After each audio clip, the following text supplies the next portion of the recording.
era a pessoa mais importante na cientologia, então o fato de quererem que eu, uma garotinha de 15 anos, trabalhasse para eles era uau! E aí, depois a Shelley quis me levar para Gold.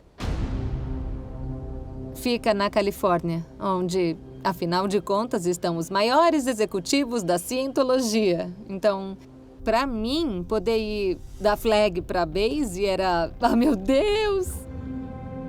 Mas a minha primeira impressão, quando eu cheguei na Gold, foi de que todos que estavam trabalhando lá não eram felizes e estavam sempre com medo. Quando eu estava andando pelas instalações, eu dizia oi para todo mundo e eles olhavam para mim.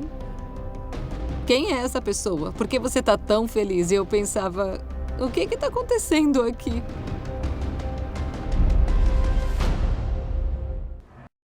Bem, se eu fosse tratar aqui da questão das suas crenças, você ficaria impressionado com tanta invenção da mente dele, ok? Ele fala sobre, então, de muitos temas estranhos e que você não encontra em lugar nenhum. Ele fala sobre os tetãs, sobre o mestre, sobre outros assuntos. Então, eu não vou entrar agora nessa questão, mas vou entrar propriamente na questão, eu posso falar em outra ocasião, mas mais precisamente sobre a crença da cientologia, mas eu vou me prender mais na questão da comparação dos seus ensinos perniciosos, ok? Quando nós vamos para a Bíblia Sagrada. Quando nós verificamos a Bíblia Sagrada, existe aí um perigo mortal da cientologia. Então, a questão é, sobre Jesus Cristo, vocês já perceberam, então, como é que é o ensino da cientologia, ok? Agora, nós vamos entrar na questão da humanidade, o que a cientologia acredita na questão da humanidade. Então, como já foi mencionado anteriormente, certo?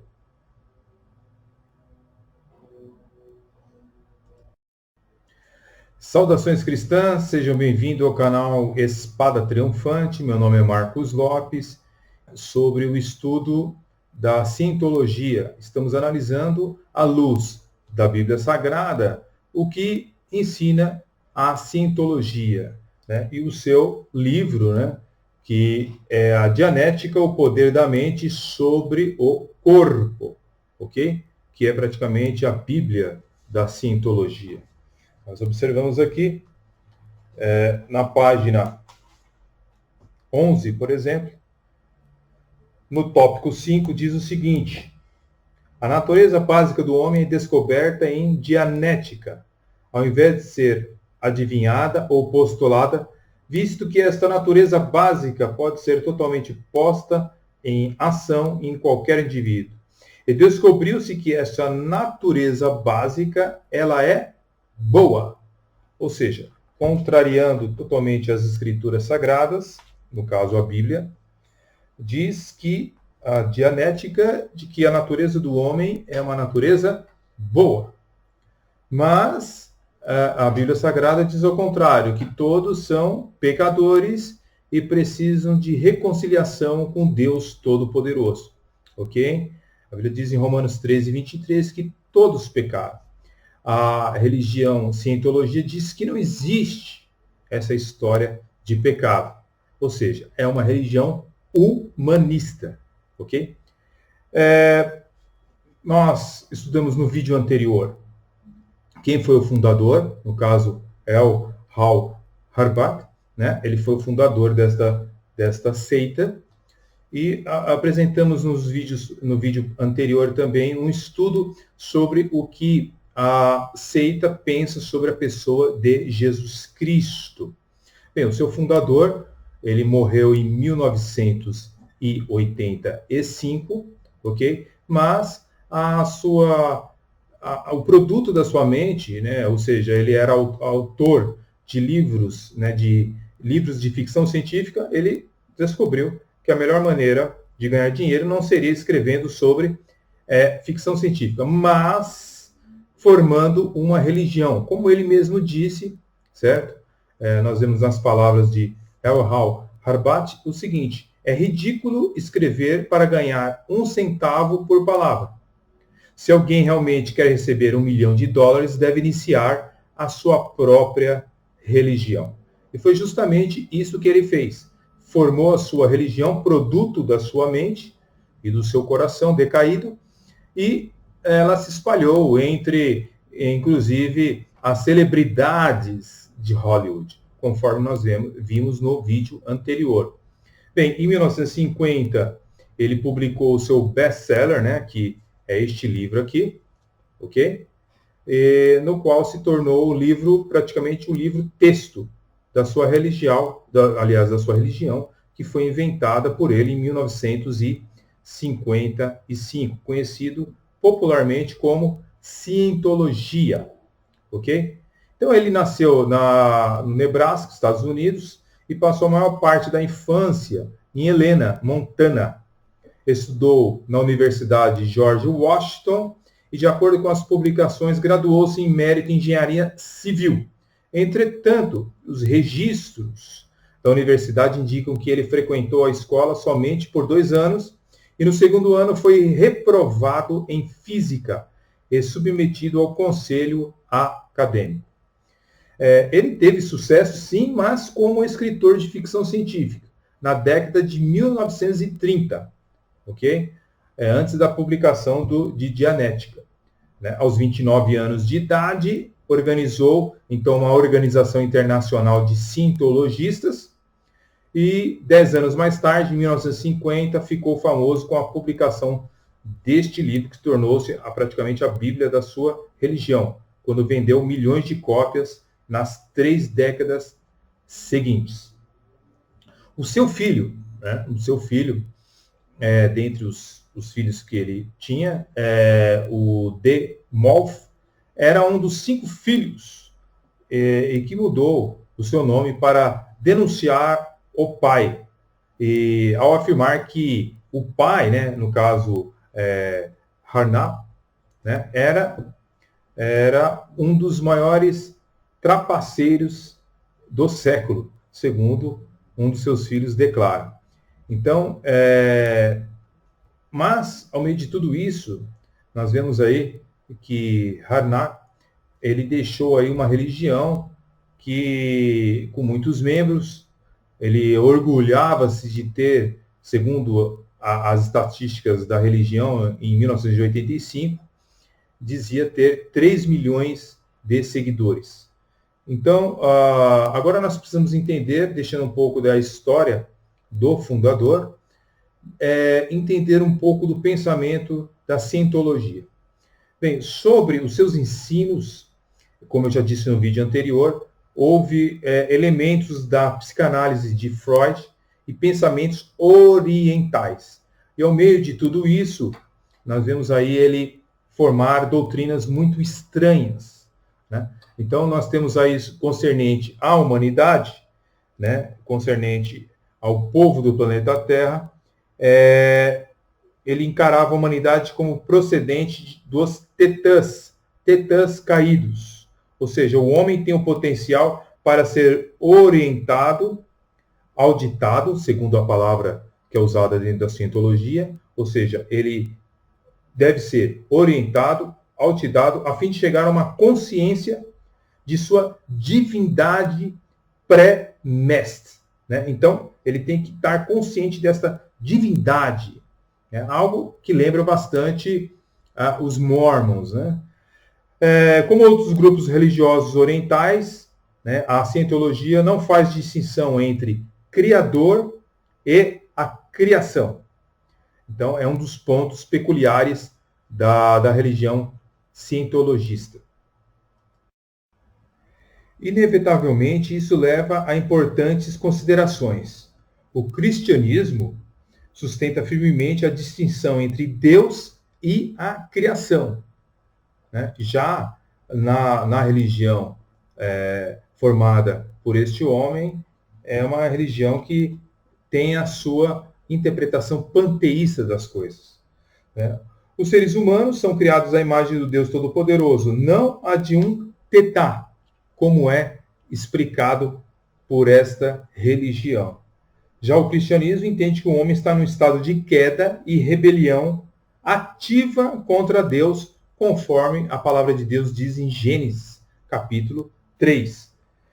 A mensagem essencial da igreja é que Deus, através da pessoa e obra do Senhor Jesus Cristo, tornou-se possível motivar as pessoas a colocar um fim no pecado e na rebelião por intermédio de sua promessa de vida eterna, conforme o Evangelho, conforme escreveu São João, capítulo 3, versículo 16.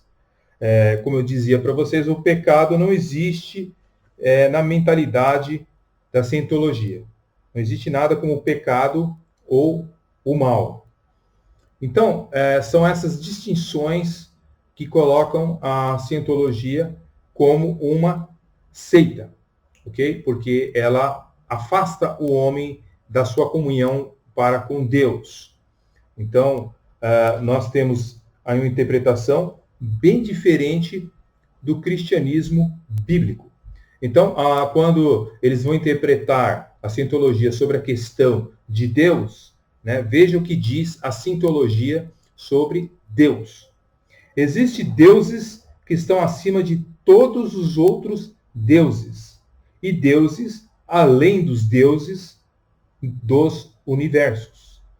Então, a sua interpretação ela é bem distinta, bem longe e bem pagã, para não dizer, né? A Bíblia, ao contrário, diz em Isaías, capítulo 43, verso 10 e verso 11, o seguinte: Vós sois as minhas testemunhas, diz o Senhor, e o meu servo a quem escolhi, para que saibais e me creais e entendais que eu sou o mesmo, e antes de mim Deus nenhum se formou, e depois de mim nenhum haverá. Eu sou o Senhor, e fora de mim não há Salvador. Diz a palavra de Deus em Isaías capítulo 43, verso 10 e verso 11. Ainda se você abrir a sua Bíblia em Isaías 44, verso 6, ou Isaías 45, verso 18, além de Marcos, capítulo 12, versículo 28, 29 e 32, você verá versículos que explicam o seguinte: assim diz o Senhor, Rei de Israel, seu Redentor, o Senhor dos Exércitos, eu sou o primeiro, eu sou o último, e além de mim não há Deus. Então, diferentemente do politeísmo que ensina a cientologia, o cristianismo crê somente no monoteísmo, na existência de um somente Deus verdadeiro, único e todo-poderoso. Quando nós observamos também sobre a questão da humanidade, então, perante a visão da cientologia, nós vemos um grande erro. Quando nós vemos a questão de Deus, um grande erro. Quando nós vemos sobre a questão do Senhor Jesus Cristo, um grande erro. E sobre a questão do pecado e a salvação, também um ponto fundamental em qualquer religião, nós vemos a cientologia realmente bem distante, né, daquilo que é proposto pelo Deus bíblico. A cientologia, ela afirma sobre o pecado e a salvação. A cientologia afirma: é terrível e totalmente indigno dizer para uma pessoa que ela é pecadora e tem de se arrepender-se. Mas a Bíblia Sagrada, ao contrário, ela diz o seguinte em Marcos capítulo 2, versículo 17. Tendo Jesus ouvindo isso, respondeu-lhes: os sãos não necessitam de médico, e sim os doentes. Não vim chamar os justos, e sim os pecadores. Então nós vemos uma diferença enorme entre cientologia, né, e o cristianismo bíblico através da Bíblia Sagrada. Diz a cientologia sobre o pecado e a salvação. A salvação pessoal é ficar livre do ciclo contínuo de nascimento e morte através da reencarnação. A prática religiosa de todas as crenças é o caminho universal para se chegar à sabedoria, à compreensão e à salvação. Porém, quando nós vamos para a Bíblia Sagrada, ela diz totalmente ao contrário disso. Diz a palavra de Deus: respondeu-lhe Jesus: eu sou o caminho, a verdade e a vida. Ninguém vem ao Pai senão por mim, conforme João 14, verso 6. Se abrirmos a Bíblia em Atos capítulo 4, versículo 12, ou Hebreus capítulo 2, versículo 3, encontraremos esta tão grande verdade. Sobre o castigo eterno, ou seja, o inferno, que é, por sinal, uma doutrina negada pela maioria das seitas, né? A cientologia não poderia estar de fora desta moda, não é mesmo? Afinal de contas, é notório que toda seita, praticamente a maioria das seitas, neguem a existência do inferno, né, como castigo eterno. Antes fosse só a cientologia, né, pessoal? Mas muitos também negam essa doutrina bíblica, dizendo que Deus seria injusto, né, ao existir, por exemplo, o inferno. A adventista também, às vezes com algumas ressalvas, faz parte, né? A questão é, em contrapartida, nós temos aqueles que acreditam que Deus vai lançar uma pessoa, por exemplo, hoje nós temos aí uma expectativa de vida que raramente ultrapassa 120 anos. Mas vamos supor que a pessoa viveu 120 anos pecando.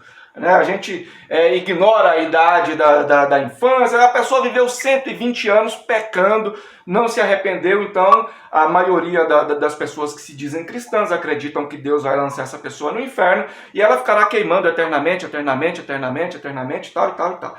A pergunta é, você, Ezequiel Gomes, acredita que essa doutrina do inferno eterno é algo que fere o caráter de Deus? Sem dúvida, Helry. Essa é uma das percepções adventistas assim, mais polêmicas, mas que, na minha opinião, assim, o lado contrário é indefensável. Ao contrário desta mentalidade da racional apenas, que diz que Deus seria injusto de ter a existência do inferno, nós vemos a Bíblia declarando o seguinte em Mateus capítulo 25, versículo 41. Então o rei dirá também aos que estiverem à sua esquerda: apartai-vos de mim, malditos, para o fogo eterno, preparado para o diabo e os seus anjos. Em Mateus capítulo 24, versículo 46, nós vemos outra passagem dizendo o seguinte: irão estes para o castigo eterno, porém os justos para a vida eterna, conforme Mateus capítulo 24, versículo 46. Percebemos então uma grande distância entre o que a cientologia ensina e o que a Bíblia Sagrada declara. É mais uma seita criada por uma mente humana, né, e cheio de humanismo, cheio de eu, cheio de mentalidade criada e fomentada por espíritos malignos. Mas, sobre o céu, por exemplo, a cientologia diz que não há céu no sentido de que a Bíblia define. Ou seja, entretanto, ele existe na forma de incorporação de um estado deificado, ao qual a humanidade pode retornar. É aquela velha história de Gênesis, né? Da serpente. Olha, foi isso que Deus disse? Deus disse isso porque a partir do momento que vocês comerem do fruto, vocês vão saber entre o bem e o mal, e vocês serão como ele, ou seja, serão deuses. É a velha história da serpente. Então, resumidamente, esta religião, ela propõe, então, conceitos orientais, né? Não tem uma doutrina de pecado original ou de condenação eterna, juntamente com uma visão panteísta da vida, e a cientologia faz com que o indivíduo busque uma salvação que está latente no interior da alma humana. Ou seja, o humanismo, mais uma vez, sendo declarada através de uma religião. O cristianismo, por outro lado, fundamenta a salvação não numa habilidade latente, residente dentro do ser humano, mas sim na obra e na pessoa de nosso Senhor e Salvador Jesus Cristo. Então, se aquele adepto, né, que segue esta religião, a sintologia, o sintologista busca as respostas para a vida nas profundezas da psicologia, no passado do indivíduo e em suas vidas anteriores, ou seja, em reencarnação, que a Bíblia condena totalmente e reprova em Hebreus 9:27.